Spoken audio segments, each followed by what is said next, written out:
All right, how's everybody? Thank you so much for having me here. I'm going to tell you a little bit about what we've been doing for the last 20 years. I am a founder and president of a nonprofit organization called BOND, the Brotherhood Organization of a New Destiny, and we've been around for 20 years. The purpose is to rebuild the family by rebuilding the man. I realize that if Black Americans don't reunite their families, that they're going to only get worse instead of getting better. About 50 years ago, and I'm proud to tell you this too, we've done it without one penny from the government, not one dime from the government. Oh, one other point I want to make is, amongst the many, is that I host a daily radio show from Monday through Friday from 6 a.m. to 9 a.m. And most of the time I open up my show by saying that I am not an African American. I don't have an afro, I have an Amerifro. There are no African drums beating in my chest. The American guitar is playing in my heart. I'm as black as the ace of spades. You turn the lights out, you will not see me. But 100% American. And I thank God for that. Thank God.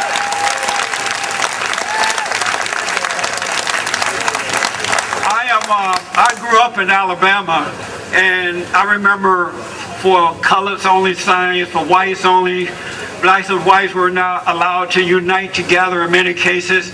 I went to a movie theater once, and Black Americans had to sit in the balcony. We were not allowed to sit downstairs with white Americans, but that was okay with me because the seats upstairs were better than the one downstairs. So I was okay with that. My grandparents and their parents worked the plantation, but not one time, not once did they tell us that we should hate white Americans. Not one time did we rely on the government.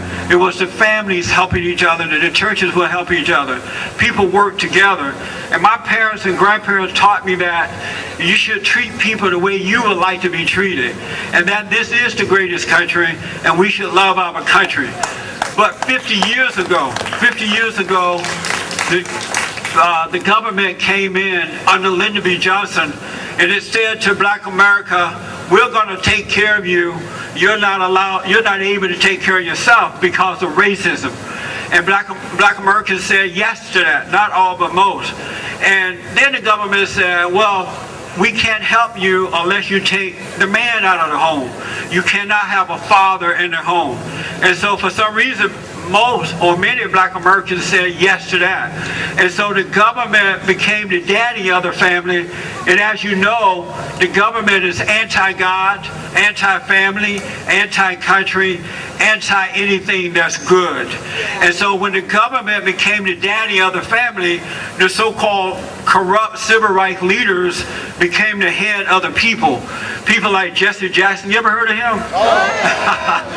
Jesse Jackson, Louis Farrakhan, Al Sharpton, the NAACP, and most of the black preachers who are not called by God but by their mama, they became the head of the people.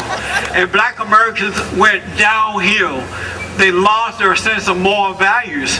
And today, not all, but most Black Americans are suffering not because of racism, but the lack of moral character. And so we have to restore those values, and that's why I started BOND. For example, in case anyone doubt me, when I was growing up, less than 10% of black women were having abortions.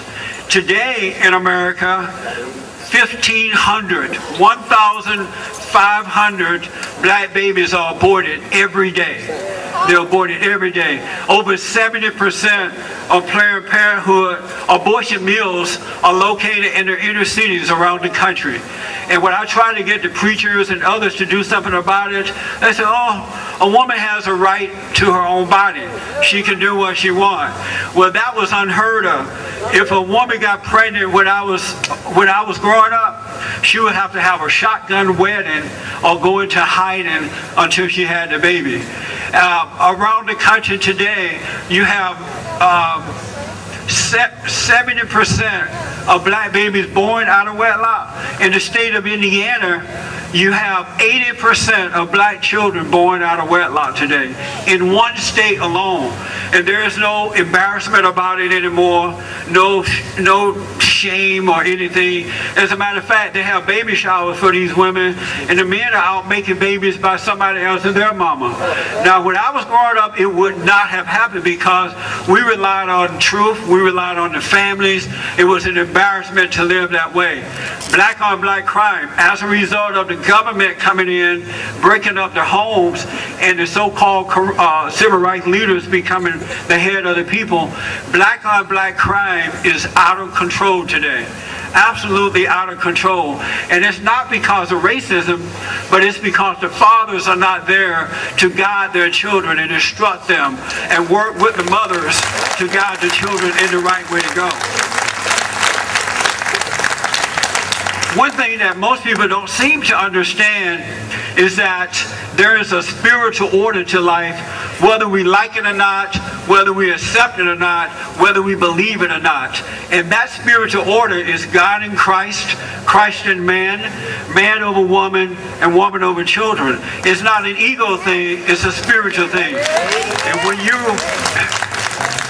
you remove that man from the home, just as they have done with the black man, then you don't have, the women and children don't have that spiritual head to protect them.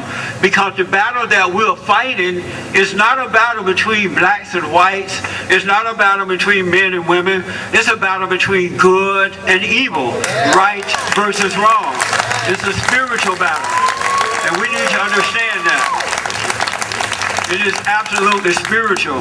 And that's why I say to white men and others that you cannot afford to allow the government, you cannot afford to allow the liberals to take you away from your families, because they are now attacking the white man.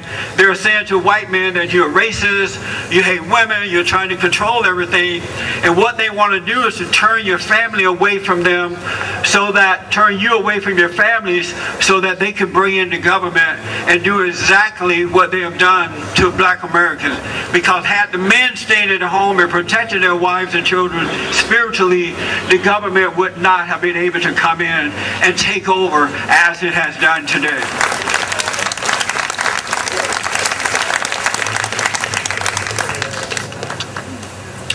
One other thing about, as a result of breaking up the families, the public school system. Have you heard about the public school system? I've often said that parents, especially in the inner cities, parents who send their children to the public school system in the inner cities, especially the inner cities, do not love their children.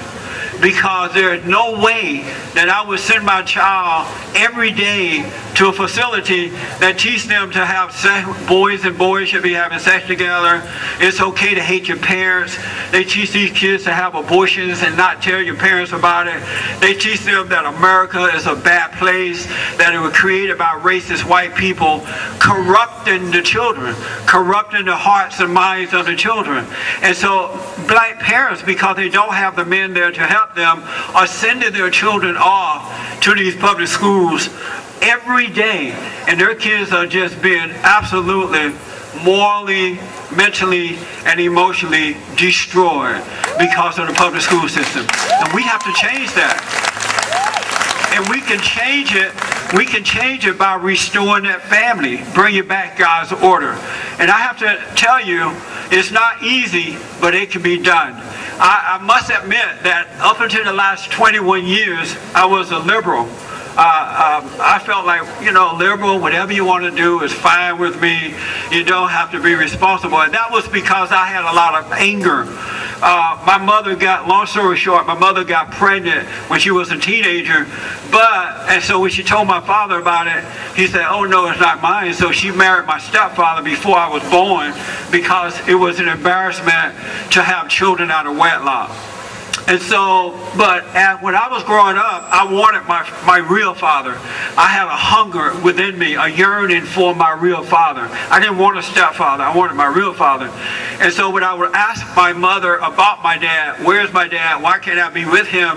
because she was angry at him, she didn't want anything to do with him, so she tried to keep me away from him.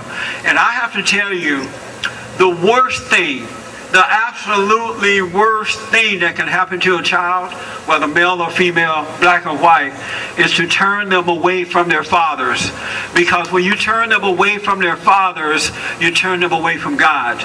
You turn them away from their own identity, and they grow up empty and angry and insecure and looking for love in all the wrong places. So I resented my mother for that. And as you know, when you resent someone, you become just like who you resent. You take on the spiritual identity of the person that you resent. And so I grew up angry and insecure and emotional. I had a lot of doubt and fear. So that's why I was a liberal, because when you're a liberal, you don't have to have a standard. And so I had no standard. And so one day, about 21 years ago, I asked God to let me see myself because I was so insecure.